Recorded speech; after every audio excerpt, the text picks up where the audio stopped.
Mamata Banerjee-led West Bengal government tabling the anti-rape bill in the West Bengal Assembly in the wake of the rape and the murder of a trainee doctor at Kolkata's R.J. Kar Medical College and Hospital, titled as Aparajita Women and Child Bill, West Bengal Criminal Laws and Amendment Bill.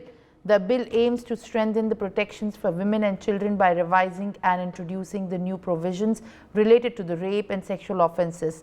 It also provides for the death penalty of the persons convicted of rape if their actions result in the victim's death or leave her in a vegetative state. Leader of opposition in the West Bengal Assembly, Suvendu Adhikari, is in fact speaking on the anti-rape bill. Let's listen in. বিল আনার ক্ষেত্রে যে process, procedure, rules, constitution, concurrent list সবটা মানা হয়েছে কিনা আমার অন্তত জানা নেই। আমি এ নিয়ে আজকে প্রশ্ন করতে চাই না, কিন্তু যারা এনেছেন সরকার পক্ষ, responsibility goes to state government. এই বিলের রুলসে পরিণত করার দায়িত্ব পশ্চিমবঙ্গ সরকার এবং যিনি বিল পেশ করেছেন on behalf of West Bengal state government, law and judiciary minister as a whole, chief minister যিনি ক্যাবিনেটকে লিডারশিপ দেন, তাকে নিতে হবে। আমরা তার জন্য অপেক্ষায় থাকব যে কবে এই বিলটা রুলসে পরিণত হবে এবং বিএনএসে ইনকর্পোরেট হয়ে এই বিল রুলসে পরিণত হয়ে কার্যকর হবে। সেকেন্ড থিং, আপনারা এই বিলটা তাড়াহুড়া করে এনেছেন কেন? আমরা চাইলে বলতে পারতাম ল অ্যান্ড জুডিশিয়ারি স্ট্যান্ডিং কমিটিতে গেছে কিনা, আমরা চাইলে বলতে পারতাম পার্লামেন্টারি প্রসিডিওর অ্যান্ড প্র্যাকটিস অনুযায়ী সিলেক্ট কমিটিতে পাঠান, কিন্তু না, আমরা বলছি না। We want execution of this law immediately. দায়িত্ব আপনাদের। এই হাউস আরো 1.5 বছর থাকবে। আমরা we want result, responsibility goes to government. আমরা একটাও ভোটাভুটি চাইব না, আমরা ডিভিশন চাইব না, ফুল সাপোর্ট। আমরা মাননীয় মুখ্যমন্ত্রীর বক্তব্য সুন্দর করে শুনব, উনি যা মনে আসেন বলবেন, কোনো সমস্যা নেই, কিন্তু আপনাকে গ্যারান্টি দিতে হবে immediate execution of this bill. সরকার আইন মেনে এনেছে, সব দিক বিবেচনা করেছে, আমরা কার্যকর চাই। আপনাকে বলি, এই বিল আনার উদ্দেশ্য কি? উদ্দেশ্য হচ্ছে জনমত। পশ্চিমবাংলায় গত 9ই আগস্ট সরকারি হসপিটালে ডিউটিতে ডেকে নিয়ে এসে 36 ঘন্টা ডিউটি করিয়ে আমাদের বোন চিকিৎসককে শারীরিক নির্যাতন করে যে বিভৎসভাবে খুন করা হয়েছে সরকারি জায়গায়, সরকারের কাস্টডিতে, তার বিরুদ্ধে দলমত বর্ণ নির্বিশেষে বাংলা আজ রাস্তায়, ভারতবর্ষ নিন্দা জানাচ্ছে, দেশ জুড়ে প্রতিবাদ হচ্ছে।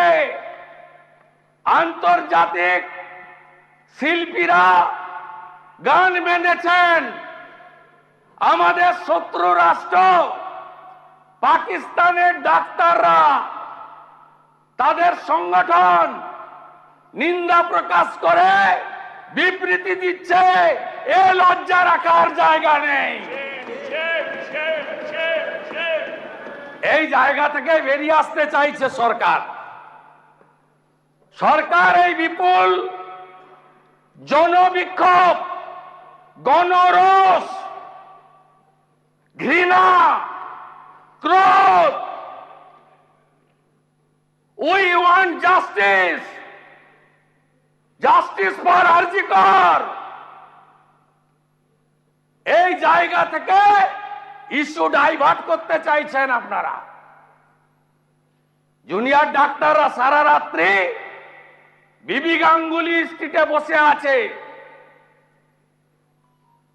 তাদের দুটো দাবি, একটা হলো সিপি কলকাতার পদত্যাগ যদি না করেন, পদত্যাগের ডিমান্ডটা এসে নিয়ে যান। ওইটুকু করা যায় না। সিপি 5000 পুলিশ নিয়ে গিয়ে ডিমান্ডটা রিসিভ করতে পারে না। এই ঔদ্ধত্য কেন? সংখ্যা, আরে এই সংখ্যা বুদ্ধবাবু ছিল, বলতেন উই আর 235, দে আর 30, 30-র মধ্যে আমিও ছিলাম 2006। সব ভেঙে চুরে তছনছ হয়ে গেছে। গণতন্ত্রে বিধানসভার সংখ্যা শেষ কথা বলে না, শেষ কথা বলে জনগণ। তাই সংবিধানে লেখা আছে, for the people, by the people, of the people. BNSA তো সবই ছিল, বিএনএসএ তো কিছুই বাদ দেয়নি। বিএনএসএ শিশু এবং মহিলাদের জন্য সবই ছিল। ভারত সরকার মাননীয় মুখ্যমন্ত্রীদের চিঠি লিখেছিলেন।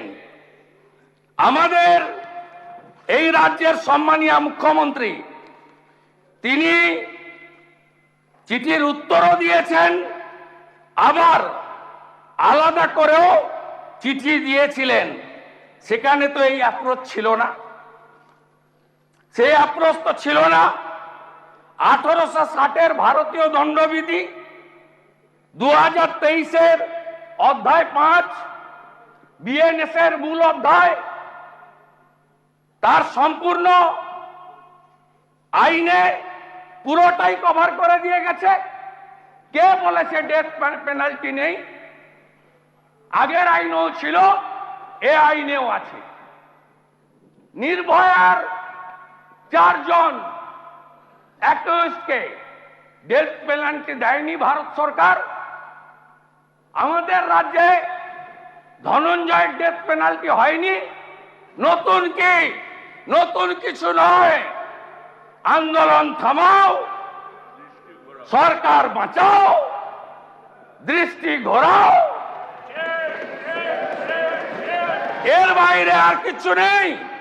This is the actual motto, aim and object of the state government. আপনাকে যখন বলা হলো ফাস্ট ট্র্যাক কোর্ট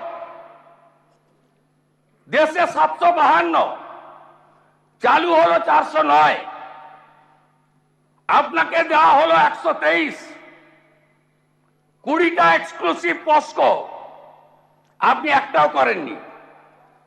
কেন করেননি? কেন করেননি? আপনার নির্ভয়া ফান্ড ওয়েস্ট বেঙ্গল 7570.80 খরচ করেছেন কত? 392.73। কেন? আপনার পারফরমেন্স বিচার হবে না? 11 সালের পরে পশ্চিমবঙ্গে প্রথম বছর 29,133টি মহিলা নির্যাতনের মামলা দায়ের হয়েছিল। ভারতে বেড়ে All right, viewers. Now let me cut across to my colleague Shrujita Sen, who joins us on the phone line to decode the reaction by and the statements by the BJP Suvendu Adhikari on the anti-rape bill that has been tabled by the Mamata Banerjee government in the West Bengal Assembly. Srijita, right now what we have also heard is an opposition to this anti-rape bill by the BJP saying that it is indeed a diversion tactics by the TMC. Yes, Simran. So I'll give a big breakdown for the viewers as to what Leader of Opposition in West Bengal Assembly, Suvendu Adhikari, said about the bill. So there wasn't much of an opposition on the bill per se. So what he actually said was that the party could have questioned whether the procedure, the rule or the constitution were followed or not while tabling the bill. So the party does not want to question that, but at the same time Suvendu has said that it is the responsibility of the state government to turn this bill into a rule. So what he has said is that the party wants to see quick execution of this bill, and they are waiting for the day when the bill will turn into a law and will be incorporated in the BNS. So they want to see the bill implemented and not just they don't want this bill to remain a bill and to be talked about only in the assembly. They want to see on-ground action. He also stated that the party again could have questioned why the bill was brought in such a rush. However, they are avoiding all these questions. They are avoiding the questions on why the bill was not sent to a select committee. But they want results. They do not want a division of vote in the assembly. And they also said that they will listen to the CM speak without interrupting her. But then the CM, is the responsibility and the onus of the CM and the state government to give them a guarantee, not just the opposition but also the people of the country, that the government have to give them a guarantee that there will be immediate execution of this bill. So he also spoke about a heinous crime and said that whatever happened with the doctor on August 9, how she was on duty for 36 hours and then when she finally went to rest in the seminar hall of the state-run hospital, she was brutally raped and murdered. So they also demanded justice for the RG Kar victim. And again, he hit out at the West Bengal government saying that death penalty for rape is something that we already have on a central level. He cited Nirbhaya's example, how the culprits in that case were awarded death penalty by the center. So he says that death penalty for a crime like this has always been there, but then the TMC government's entire motive to bring this bill is to stop the protest that's going on in the state against the government and the police, save their government and divert the attention of the people. This is actually the main motive of the government. This is where Suvendu has hit out on Mamata Banerjee. For more such videos, subscribe to the NewsX YouTube channel, hit the bell icon.